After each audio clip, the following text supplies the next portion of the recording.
Bernard Tapie reste en prison. La Cour de cassation vient de rejeter son dernier pourvoi. Réforme universitaire, pas de sélection à l'entrée, des aides financières simplifiées et une meilleure orientation en première année. Départ en vacances de février pour les enfants de Paris et Bordeaux. Les parents se perdent dans les dates. Alimentation, attention aux produits survitaminés, ils présentent un danger. Cinéma, mesures d'urgence avec Hugh Grant et Liz Hurley, un film policier dans le monde médical. Madame, Monsieur, bonsoir. La nouvelle vient de tomber il y a tout juste quelques minutes. La Cour de cassation rejette le pourvoi de Bernard Tapie. Il va donc effectuer sa peine de 8 mois de prison que lui a valu l'affaire du match truqué Valenciennes-Marseille. Sur place tout de suite à la Cour de cassation, Dominique Verdéan. Dominique ? Oui, tout à fait, Daniel Bilalian. Le rejet de ce pourvoi veut dire que les arguments de Bernard Tapie sur son immunité parlementaire n'ont pas convaincu les magistrats de la Cour de cassation que vous allez découvrir dans un instant. Ça veut dire aussi comme conséquence que Bernard Tapie reste en prison pour au moins 2 mois. Cela veut dire aussi, comme il l'a promis par l'intermédiaire de son avocat cet après-midi, dans les heures qui viennent, Bernard Tapie devrait démissionner de son mandat, de son dernier mandat, celui de député européen. Ça veut dire aussi que ces avocats vont se livrer à une course contre la montre, essayer dans les 2 mois qui viennent de libérer Bernard Tapie de façon à ce qu'il ne comparaisse pas prisonnier ici même au palais de justice le 28 mars prochain lors du prochain procès de Bernard Tapie. Il s'agit de l'affaire du Fosséa en appel. Vous savez, Bernard Tapie est poursuivi pour banqueroute, abus de biens sociaux et fraude fiscale. Merci Dominique. Bernard Tapie a donc passé sa première journée de détention à la prison de la Santé à Paris où il occupe une cellule dans le quartier dit des personnalités, voisin de l'homme d'affaires Pierre Botton. Il est installé dans une cellule, seul, à l'écart des 1400 autres détenus. Thierry Curtet, Bernard Puissesson. Bernard Tapie a donc choisi d'entrer en prison à l'abri des regards. Il s'est d'abord rendu au palais de justice de Paris avant qu'un camion cellulaire ne l'amène ici. Il était 20 h hier au soir. Ce matin, la rue de la Santé avait retrouvé un peu de son calme. Vers 14 h, son avocat lui rendait sa première visite. Depuis hier, il n'était pas sorti de cellule et qu'il ne s'était pas alimenté. Le reste, je n'ai rien pu savoir de plus. Par ailleurs, Bernard Tapie m'a dit que si ce soir le pourvoi était rejeté, sa condamnation deviendrait donc définitive. Et comme il s'était engagé, redevenant un citoyen ordinaire ayant à purger une condamnation définitive, il démissionnerait de son mandat de député européen. Bernard Tapie a bénéficié de quelques aménagements. Il a ainsi pu se rendre directement à sa cellule hier au soir. Il se retrouve désormais dans l'aile réservée aux personnalités. Cellule numéro 3. 207 au 2e étage, 11 mètres carrés pour lui tout seul. Une aile où sont passés avant lui Loïc Le Floch-Prigent ou Michel Garetta. Michel Debrem, ancien directeur de la Banque Lazare, y a passé 8 jours en détention provisoire. C'est une loisiveté très difficile puisque moi j'imaginais qu'on sortait de temps en temps à sa cellule, qu'on allait au réfectoire, qu'on avait des animations, on pouvait travailler, qu'on pouvait aller à la bibliothèque. Rien de tout ça. On reste absolument cloîtré et sans, je crois qu'il y a une 50aine de postes de travail à la santé pour 2000 détenus. C'est cette solitude que Bernard Tapie craignait et qu'il va devoir endurer comme un citoyen ordinaire. Quelques heures avant d'entrer en prison, Bernard Tapie s'était confié à notre confrère Le Figaro pour dire que pour lui perdre sa liberté, a-t-il dit, c'est pour moi et pour ceux qui m'aiment une situation très dure à vivre, mais comme c'est la première fois, je ne peux dire comment je réagirai. Perturbation attendue demain à la SNCF. La CGT est contre la réforme des chemins de fer français. La CGT est le seul syndicat engagé dans cet arrêt de travail. En conséquence, le trafic sera normal pour tous les trains à destination des stations de sport d'hiver, y compris les trains supplémentaires. Sur les autres grandes lignes, la SNCF prévoit en moyenne 2 trains sur 3. Pour le réseau banlieue à Paris et en province, le trafic devrait être assuré entre 60 et 100%, mais peut-être moins autour des villes de Marseille, Toulouse et Bordeaux. C'est donc le début des vacances de février pour les académies de Paris et de Bordeaux, avec cette année des dates de départ échelonnées selon que les enfants sont en primaire, au collège ou encore au lycée, ce qui provoque bien des incompréhensions de la part des parents, même si ces dates étaient prévues depuis longtemps. Chantal Quimerlin, Frédéric Pasquette. Aujourd'hui, 16h30, sortie des classes à Paris. Il y avait encore des parents qui pensaient que les vacances des petits, c'était pour ce soir. Ah bon? C'est nouveau ça. Vous ne saviez pas? Non, pas du tout. Demandez à la directrice. Je vais demander parce que pour moi c'est le mercredi. Non, je savais depuis longtemps. Vous le saviez comment? Par la directrice et c'est inscrit. Ah oui, c'est ça, j'ai pas regardé. Ah oui, c'est écrit. Hein. J'ai pas regardé. Il est vrai que la fiche est bien discrète. Les dates de vacances ont changé en cours d'année. Les écoliers du primaire et de la maternelle travaillent jusqu'à vendredi soir. Mais les collégiens et les lycéens s'arrêtent ce soir ou demain midi. Imaginez le dilemme dans les familles où se côtoient les générations. Je vais manquer l'école de jour. On part demain après l'école du grand. J'ai terminé au collège, je termine à midi et on s'en va. On va pas attendre vendredi soir. Mieux encore, la mairie de Paris a également ignoré ce changement de calendrier et a fait partir toutes ses colonies de vacances jeudi matin. À cause de la colonie qui était programmée d'après les vacances officielles qui commencent normalement ce soir. Le calendrier scolaire a été voté à l'unanimité en juillet 95 pour 3 ans par les professionnels de l'éducation nationale bien sûr, mais également par les fédérations de parents d'élèves, les responsables du tourisme et de la sécurité routière. Une unanimité qui est loin de satisfaire les parents de base. C'est un peu bizarre et je pense qu'on aurait peut-être dû attirer notre attention et nous informer plus tôt et que dans une démocratie, on aurait pu nous demander notre avis. Mais heureusement, au milieu de cet imbroglio de contradictions, il y en a qui savent aller à l'essentiel. Ces départs en milieu de semaine ne font pas l'affaire non plus des hôteliers car les Français ont des habitudes et les locations se font le plus souvent du samedi au samedi. Reportage à la station des Ménuires en Savoie. Benoît Gadret, Philippe Évêque. Amandine est à l'école depuis lundi, mais à l'école du ski, où elle apprend d'ailleurs très vite. Tant pis pour les 2 jours de classe manqués, que l'on rattrape tant bien que mal. Sa famille, trop pressée de quitter Paris, n'a pas attendu ce mercredi pour rejoindre la montagne, ce qui n'est pas pour déplaire à la fillette. Je préfère aller au ski quand même. On a eu l'accord de l'enseignante et de la directrice. On voulait éviter le rush. Bon, on a eu possibilité de pouvoir le faire, c'est très bien, mais quelque part, c'est quelque chose qu'il ne faut pas faire. C'est dans l'éducation d'un enfant, ça commence mal de demander 2 jours à la directrice. C'est quelque chose qu'il ne faudra pas recommencer. La famille Quillet n'est pas la seule à avoir anticipé ses vacances. D'autant que cette semaine, les prix pratiqués en station sont ceux de basse saison, sans rapport avec les tarifs prohibitifs des prochaines semaines.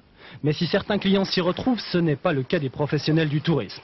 Les moniteurs, par exemple, inquiets de voir ces vacances s'étaler sur 3 semaines pleines, contre 4 l'année dernière. Ça pose un problème d'effectifs, beaucoup de monde dans les cours, beaucoup de monde sur les pistes, un problème de sécurité également donc, sur les pistes, puisqu'il y a beaucoup de monde, donc des risques de collision plus importants, des risques de blessures plus importantes. Autre déçu du calendrier, les professionnels de l'hôtellerie. Les locations ou demi-pensions démarrent le samedi et non le mercredi, alors eux aussi estiment perdre une semaine. Nous faisons l'argent sur les périodes scolaires, les périodes décembre, vacances de Noël, vacances du jour de l'an et les vacances de février. Si on perd une semaine d'exploitation en haute période, une période à tarif élevé, évidemment, il va y avoir des conséquences sur les résultats d'exploitation. Et ce n'est pas le calendrier des prochaines années qui va rassurer les montagnards, car le découpage des vacances sera le même, au moins, jusqu'en 1998.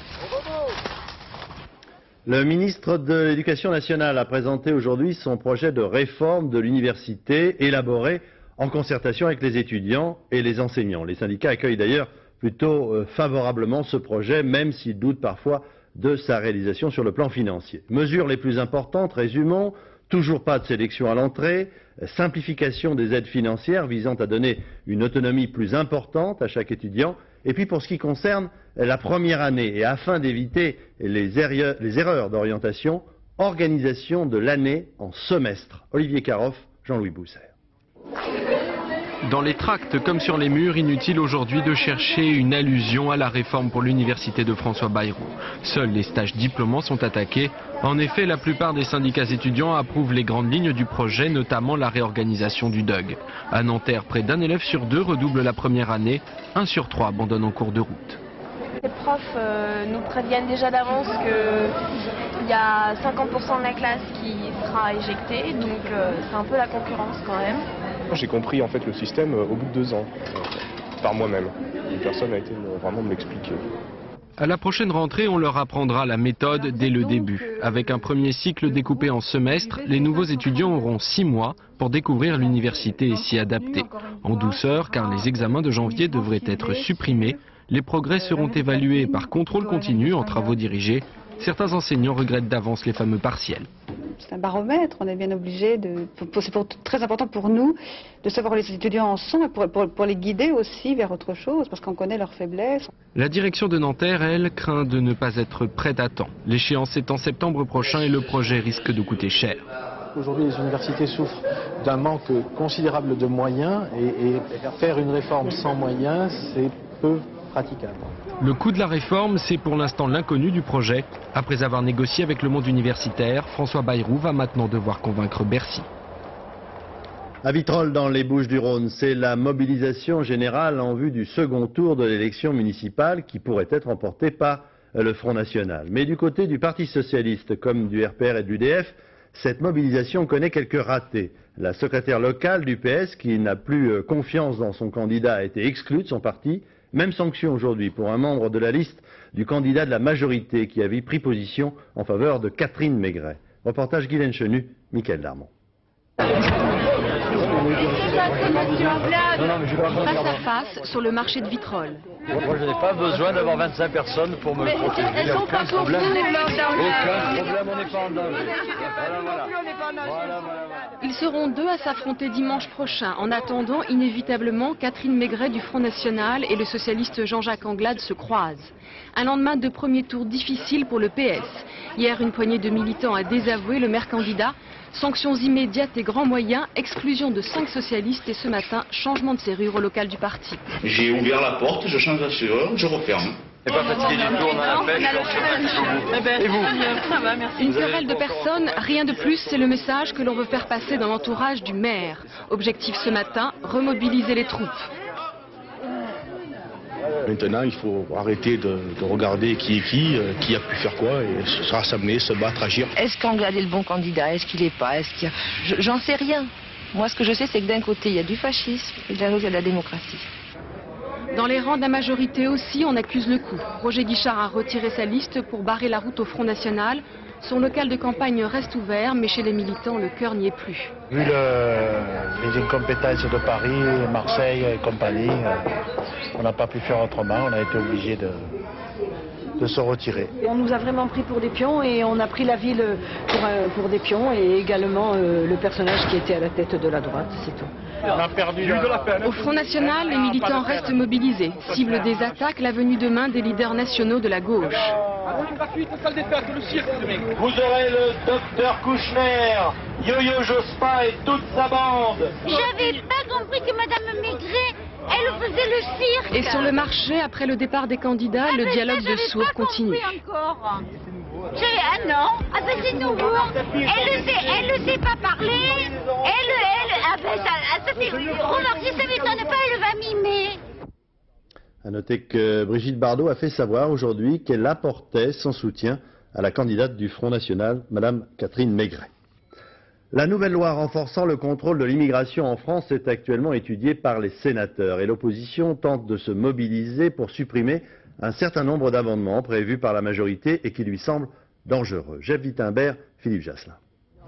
À l'Assemblée nationale au mois de décembre, le PS s'était montré discret pour contrer la loi Debré sur l'immigration. Le texte arrive aujourd'hui au Sénat et les socialistes corrigent le tir. Ce matin, Lionel Jospin en personne est venu soutenir SOS Racisme devant le Palais du Luxembourg. Le chef de l'opposition dénonce le durcissement de l'arsenal contre les clandestins. Le risque est de désigner aux Français une cible. Et nous savons très bien, l'histoire nous l'a montré, que lorsqu'on cherche des politiques de bouc émissaire, on introduit toujours des éléments dramatiques dans un pays. 2 points vont cristalliser les débats. D'abord, la régularisation des étrangers en situation irrégulière, même installés en France depuis plus de 15 ans. Les députés ont posé des conditions draconiennes, les sénateurs veulent les assouplir. Ensuite, la question des certificats d'hébergement, plus dur à obtenir. Il ne s'agit pas d'entraver la liberté d'accueil de chaque résident en France à l'égard des étrangers. Il ne s'agit pas davantage, comme on l'a dit trop souvent, de constituer un fichier des hébergeants. Mais la gauche, elle, y voit quand même un danger. La loi française est en train de créer des clandestins si on laisse passer tout ça. Alors, Quand vous êtes clandestin, quand vous êtes interdit de gagner votre vie, il faut être vraiment un ascète pour ne pas voler. Je veux dire, tout ça est fou. C'est au nom de notre sécurité dans les rues et dans le métro. Il ne faut pas faire des folies comme ça. À quelques dizaines de mètres du Sénat ce soir, une manifestation rassemble Robert Rue, Dominique Voynet, des syndicats, des associations et quelques sans-papiers de l'église Saint-Bernard. L'un des principaux points de cette loi concerne les certificats d'hébergement d'étrangers qui seraient placés sous la responsabilité accrue des maires. Ceux qui l'acceptent veulent en avoir les moyens, d'autres estiment qu'elle ne leur incombe pas. En tout cas, c'est un problème difficile à résoudre pour tous les Français qui voudraient d'ailleurs désormais accueillir un étranger. Reportage Maryse Burgot, André Germain.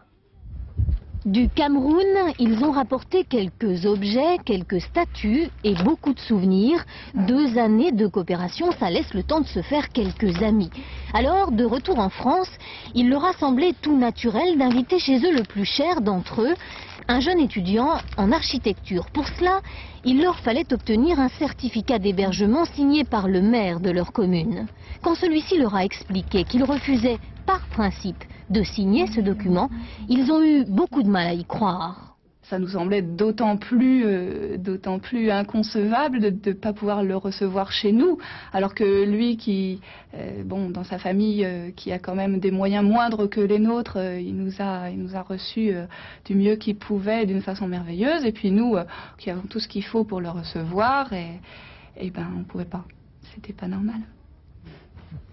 Jean Marsaudon est de ces maires qui refusent aujourd'hui en toute illégalité de signer ces fameux certificats d'hébergement. Selon lui, ce document est détourné, il alimente l'immigration clandestine. Je suis étranger, je veux faire rentrer des copains qui veulent s'installer en France. Je vais demander au maire un certificat d'hébergement. Le type qui ne regarde pas, il signe. On rend au futur hébergeant le certificat d'hébergement et avec ça, le futur hébergé va aller obtenir son visa. Une fois qu'on est rentré, on n'a pas de contrôle de rentrée dans ce pays, il faut être clair. D'autres municipalités ont des positions moins radicales mais plus hypocrites. Banlieue parisienne, une mairie communiste. Bonjour madame, je voudrais un certificat d'hébergement pour un étranger que je voudrais accueillir chez moi. Oui. L'employé de mairie tend une liste de documents nécessaires pour obtenir le fameux certificat. On exige entre autres 2 bulletins de salaire, ce qui n'est absolument pas prévu par la loi. C'est illégal. C'est comme ça, maintenant si vous ne voulez pas les fournir, vous les fournissez pas. 50% des communes françaises sont ainsi aujourd'hui hors la loi. Le gouvernement propose donc aujourd'hui de changer cette loi en renforçant les pouvoirs de police des maires. Les maires, eux, disent ce soir qu'ils préfèrent qu'on confie au préfet ce dossier décidément délicat. L'Assemblée nationale a voté cet après-midi la loi de réforme du service national et l'instauration donc du rendez-vous citoyen de 5 jours. Dans la majorité, François Léotard a voté contre. Madame Pamela Harriman, ambassadeur des États-Unis à Paris, victime d'une hémorragie cérébrale, a été transportée la nuit dernière à l'hôpital américain de Neuilly, dans un état alarmant. Madame Harriman est âgée de 76 ans, c'est une des principales figures du Parti démocrate. Le président Bill Clinton se dit très inquiet sur sa santé. Au Sénégal, la commission d'enquête recherche les causes de l'accident de dimanche dernier qui a tué 23 touristes français. À cette occasion, on reparle des dangers présentés par de petites compagnies aériennes ou encore par des compagnies de charter. Ainsi, les autorités allemandes, pour assurer la sécurité de leurs touristes, ont formé un corps spécialisé d'inspecteurs qui interviennent sans prévenir. Bonne, Jérôme Catala. Ce matin-là, sur l'aéroport de Munich, Uli Raubar est arrivé sans prévenir, comme toujours. Il est l'un des 18 inspecteurs de l'aviation civile allemande chargés de contrôler les appareils des compagnies aériennes non européennes. Un contrôle surprise donc, rapide et complet. À l'extérieur, Uli vérifie l'état du système hydraulique ou les pneus de ce Boeing 737. À l'intérieur, un deuxième inspecteur, un ancien pilote, mène d'autres investigations. Il contrôle par exemple les documents de l'avion et notamment les attestations d'assurance. On n'a rien trouvé sur cet appareil. Alors maintenant, on va continuer les contrôles sur tous les avions de cette compagnie pour vérifier si vraiment il n'y a aucun problème. Et cet appareil pourra donc décoller normalement vers sa destination. En fait, Ces contrôles ont été mis en place à la suite d'un accident aérien qui a coûté la vie à 165 touristes allemands il y a quelques mois. Un accident dû au mauvais état d'un avion charter et à l'inexpérience des pilotes. Depuis, les appareils des nombreuses compagnies aériennes bon marché sont sous surveillance en Allemagne, comme cet autre Boeing, également contrôlé ce matin-là. Là, il y avait un petit problème sur une des ailes. La compagnie est au courant et elle nous a assuré qu'elle allait procéder à une réparation. Nous, on vérifiera. Ces contrôles à l'improviste devraient permettre d'accroître la sécurité des voyageurs allemands. Depuis leur instauration, une compagnie aérienne turque a été interdite en Allemagne. Je viens d'apprendre à l'instant que 2 hélicoptères de l'armée israélienne se sont heurtés en vol au-dessus de la Haute-Galilée ce soir, près de la frontière libanaise, au nord d'Israël. Il y aurait plusieurs dizaines de victimes. Élection législative au Pakistan, c'est la Ligue musulmane qui l'emporte. La formation de Mme Benazir Bhutto, l'ex-premier ministre destitué pour corruption, a été largement battue. Elle n'arrive qu'en 3e position. Et puis encore en Serbie, le président Milosevic change une nouvelle fois de stratégie. Il se dit ce soir favorable à la reconnaissance de la victoire totale de l'opposition aux dernières élections municipales. Et puis enfin en Bulgarie, l'ex-parti communiste, toujours au pouvoir, est d'accord pour organiser des élections législatives anticipées dès le début de ce mois d'avril. Retour en France avec cette initiative d'un proviseur d'un collège d'Ensisheim dans le Haut-Rhin. On connaissait le permis de conduire à points. Il a instauré le livret de conduite à points. Reportage Jérôme Soulard, Sylvain Gauthier. Bien sûr, comme dans tous les collèges, fumer est interdit. Mais ici, ça vous coûtera 2 points en moins, retirés illico sur le permis à points de l'élève fautif. On l'a prévenu que pour rattraper 1 point sur ces 2 points, il fallait plus qu'il fume au collège pendant au minimum 3 mois. Donc voilà, je viens de lui enlever 2 points sur son permis. Il en avait déjà un d'enlevé pour non-respect du règlement au mois de janvier, donc il lui reste 7 points. Fumer dans la cour, c'est combien de points? C'est 2 points. Ouais. Insulte à professeur. Je crois que c'est 3 points. Ah ouais, pour avoir couru au couloir, 1 point au moins. 5 points. Au bout de 6 points, ils préviennent les parents. Dans ce collège rural d'un bon millier d'élèves, on n'a pas vraiment de problème de violence ou de discipline. Les cartons rouges qui engloutissent les points des élèves sont donc un moyen de mieux connaître les règles et de les respecter. Le côté sanction existe, mais ce qui est beaucoup même plus important, c'est le côté pédagogique, apprentissage de la vie en société. Nous avons même un petit peu envie de l'appeler le code du bon citoyen. Évidemment, la loi a ses limites et ses perversités. Comme toujours, il y a donc les sceptiques et ceux qui approuvent. Ouais, je trouve que c'est plutôt bien parce que le collège s'est calmé depuis. Et il n'y a plus de bagarre dans la cour et c'est devenu calme, quoi.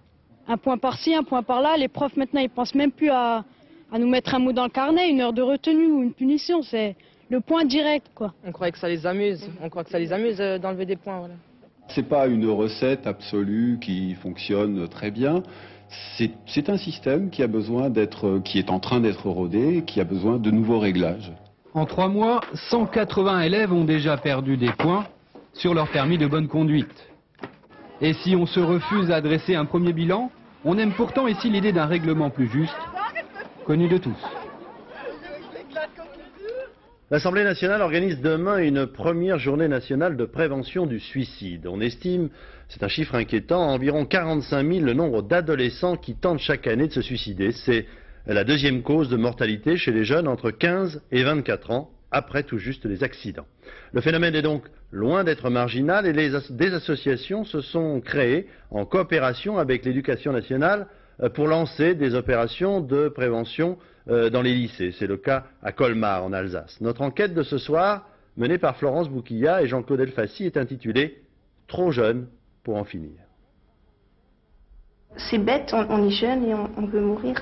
Je trouve ça bête. Je sais pas, si on en avait 60 ans ou 90 ans qu'on voulait mourir, je comprends. Mais on n'a pas encore vécu, on a quoi? On n'a même pas 20 ans, on a vécu quoi? Rien du tout. Et on veut déjà mourir. Le mal-être de l'adolescence. Tous ces élèves sont volontaires pour en parler. Dans les rares lycées qui, comme celui-ci, acceptent de lever le tabou du suicide, CEPIA, association alsacienne, va au-devant des jeunes, adolescents, fragiles, pudiques. Ce dialogue avec Rémi les libère. Si je vous demandais ici qui a déjà été concerné de près ou de loin par ça, par le problème du suicide ou de la tentative de suicide. 7, 8, 9, 10, 11, 12, 13, 14 dans cette salle. Donc c'est quelque chose d'important. Quand les parents mettent la pression, tout ça, et qu'on n'arrive pas, on se dit mais c'est pas possible, je suis nulle, franchement j'ai honte de moi, pourquoi j'y arrive pas tout ça. Les parents ils essaient de savoir ce qu'il y a, mais ils empirent encore et puis après ça va plus nulle part quoi. Donc on n'a plus personne à qui parler parce que... Alors ça veut peut-être dire qu'il faut qu'il y ait une tierce personne. Et que c'est à toi de changer les choses. C'est à toi de les changer en t'appuyant sur des gens.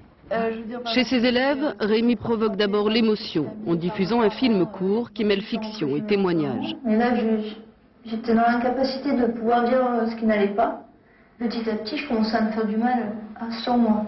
Je prenais un cutter, je me coupais n'importe où, je me frappais contre les murs, c'était vraiment des cas. Compétition scolaire, avenir sans avenir, profond sentiment d'inutilité, autant d'angoisses dont la gravité échappe souvent aux adultes et qui pourtant désespèrent les adolescents. Ça m'a fait comprendre qu'on pouvait en parler quand même. Qu'on parlait de ce que... Il y a des gens qui parlaient de ça, qui s'occupaient de ça. Je savais. En fait, je savais, mais j'y croyais pas vraiment. Et là, en voyant qu'il y avait des élèves quand même, que ça touchait des gens, à part moi. Je sais pas, je crois qu'il y a une de mes copines qui serait pas arrivée, j'aurais sauté. Et elle arrivait juste... ouais. Et si elle n'était pas arrivée, cette copine, qu'est-ce qui se serait passé? Ben, je sais pas. Je serais peut-être plus là, je sais pas. Ça m'a aidé, quoi. J'ai pensé énormément de fois, en fait, à me suicider. J'ai un copain qui est mort comme ça. Et... je me sentais vachement coupable, en fait. Enfin, la pire, c'était bon, il y a 2 semaines, je pense. Là, j'étais prêt à franchir le cap. Et qu'est-ce qui t'a retenu? Ben, en fait, donc moi aussi, de toute façon, j'ai déjà eu envie de me suicider, donc en fait, on est ensemble parce que on s'aide mutuellement, en fait, c'est ça. Je crois que dans bon nombre de cas, on peut prévenir le suicide des jeunes parce qu'il y a des tas de clignotants qui existent. C'est un gamin qui va décrocher au niveau scolaire, qui va plus pouvoir aller à l'école, qui va présenter un dégoût de beaucoup de choses, qui va désinvestir des choses qu'il aimait, qui va s'isoler au niveau social, qui va se plaindre de son corps souvent, qui va aller souvent chez l'infirmière demander un cachet d'aspirine. Ses résultats scolaires baissent, des changements d'humeur, il devient agressif avec les copains, d'où l'isolement. Ça peut être des consommations qui augmentent en tabac, en alcool, en drogue. Ça peut être des gens qui vont dire simplement « j'ai envie de me suicider » ou « j'ai envie de mourir ». Aux adultes désemparés devant une souffrance qui les choque, Sepia propose des formations, afin qu'ils ouvrent les yeux sur ces adolescents, bons ou mauvais élèves, choyés ou délaissés par leur famille, des enfants comme les autres, sauf que ceux-là envisagent un jour le pire et ne trouvent pas les mots pour le dire. Un train de marchandises transportant 180 tonnes de matériaux radioactifs venant d'Allemagne pour être retraités à La Hague a déraillé dans la commune d'Appach, en Moselle. Les 4 premiers wagons sont en partie sortis des voies. Un périmètre de sécurité a été établi autour du convoi, mais aucune fuite radioactive n'a été décelée. Il s'agit maintenant de remettre le train sur les rails. Santé. La mode est aux vitamines sous toutes leurs formes, y compris dans certains aliments. Et ce n'est pas sans danger. Les pouvoirs publics viennent de demander le retrait de la vente de yaourts survitaminés. Enquête Françoise Vallet, Gilles Deblair. La forme, le tonus, l'énergie et pourquoi pas la bonne humeur en pilule. Des promesses thérapeutiques auxquelles on aimerait croire. De la pharmacie à la grande surface, toute une gamme de produits vante les bienfaits des vitamines. Mais pour la plupart, ils n'ont pas d'AMM, d'autorisation de mise sur le marché. Leur contrôle est donc incertain. Nous sommes à la frontière de l'alimentation et du médicament. Le problème, c'est que les teneurs en vitamines de ces comprimés dépassent largement les apports alimentaires. Or, un excès de vitamines peut être dangereux pour la santé.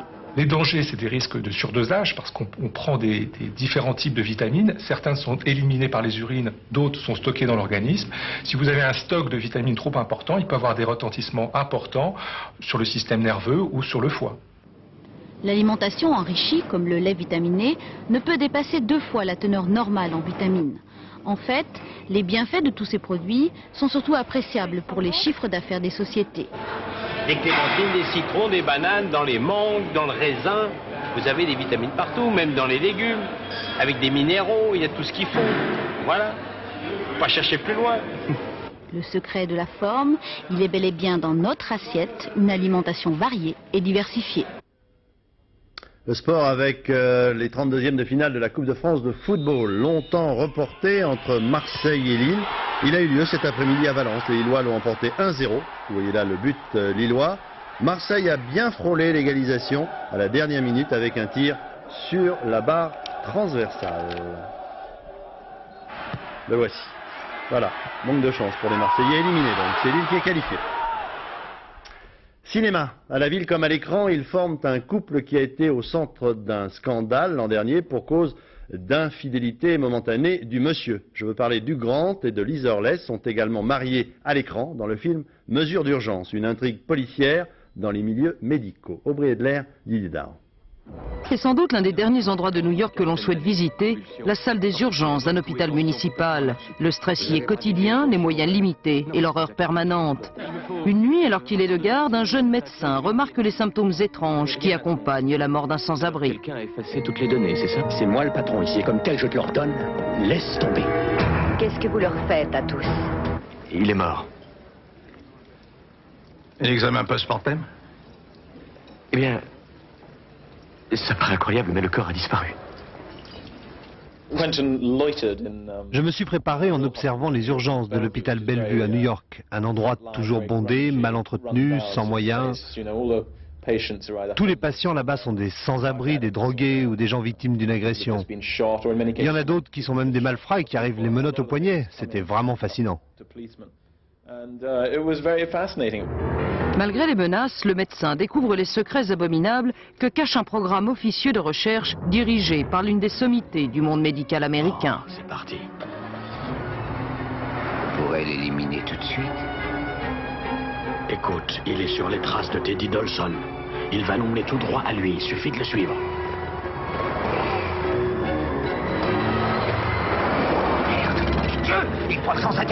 Mesure d'urgence est un double pari pour Hugh Grant.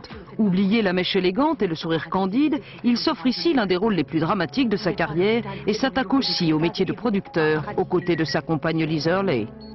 Je comprends mieux aujourd'hui les gens avec qui j'ai travaillé et qui finalement ont souvent gâché mon travail d'actrice. Je sais aujourd'hui comme c'est difficile de réussir un film.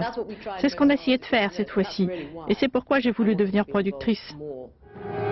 Le film passionnera tous les amateurs de thrillers et tous ceux qu'intéressent les problèmes de l'éthique médicale. Car dans Mesure d'urgence, il n'y a ni bon ni méchant, mais simplement des hommes qui s'imposent des limites différentes dans leur course au progrès. Regarde les étoiles maintenant, le retour. Les Américains qui ne manquent jamais une occasion de faire de bonnes affaires.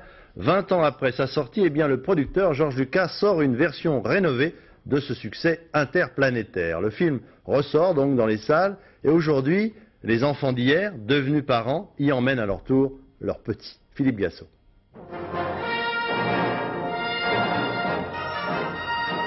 Depuis 1977, ces images n'ont été vues que sur petit écran de télévision, du gaspillage, diront les amateurs.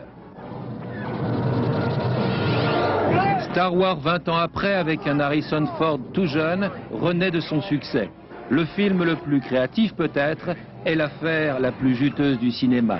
6 milliards de dollars tout compris jusqu'à présent. C'est une page de l'histoire américaine. Star Wars rénové à coups d'ordinateurs ultra sophistiqués et d'un lifting à 15 millions de dollars tombe à point au moment juste où son génial créateur prépare la suite.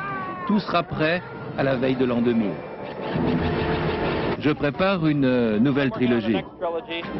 Et on peut parier qu'il n'aura aucun problème pour trouver le financement.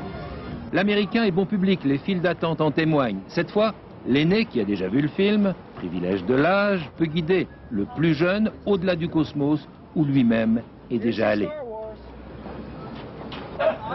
La première fois que je l'ai vu, j'avais pas de fille, rien que ma femme. Je l'ai vu ici, dans ce cinéma, il y a 20 ans. Cette fois, ils se retrouveront tous les deux en même temps dans les étoiles. J'étais jeune, je crois que j'avais 9 ans. La version rénovée va permettre une embellie sur les produits dérivés, en particulier les jouets.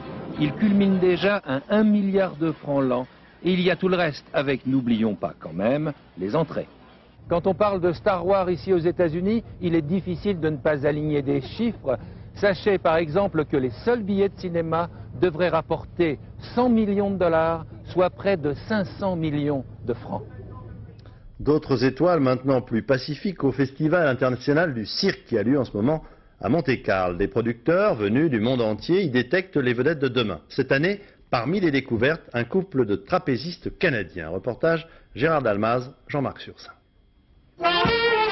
364 troupes candidates au 21e Festival international du cirque de Monte-Carlo. Mais seulement 21 numéros choisis par le prince régnier. Tradition, innovation. Tradition, si l'on peut dire, avec ces jeunes gens très attendus. Le duo Mouvance des Canadiens français. Rouge Carmin, pour Carmen au trapèze. Carmen, revue et corrigée rap rock. Des années de sueur pour quelques minutes de bonheur. Le numéro au départ, avant de travailler avec Michel Jaudoin, le chorégraphe, le numéro avait 20 minutes. Et lui, il l'a réduit avec le même nombre de mouvements en 3 minutes 30. Alors ça a pris 2 ans pour compresser le tout. Et il a rajouté des mouvements. Et il a rajouté des mouvements. Nous, après 1 an, on lui disait « Mais Michel, c'est bien ce numéro, ça va, c'est bien. » Il dit « Non, non, je veux pas que ça soit bien, je veux que ça soit excellent. » Hélène et Luc, déjà médaillés d'or à Paris en 89 au Cirque de Demain. À 12 mètres d'altitude, opéra sur un fil, corps à corde de duo tango. Mécanique magnifique du couple marié par Georges Bizet.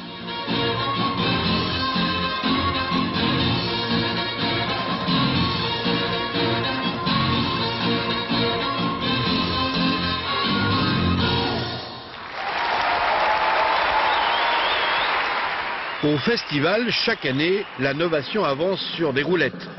Pour cette édition, une nouvelle discipline venue de la rue fait son entrée sous le chapiteau, le skateboard, la planche à roulettes. Ils franchissent des montagnes russes car ils viennent de la Place Rouge, l'un des meilleurs spectacles. On comprend pourquoi les chasseurs de numéros viennent faire leur marché à Monte-Carlo.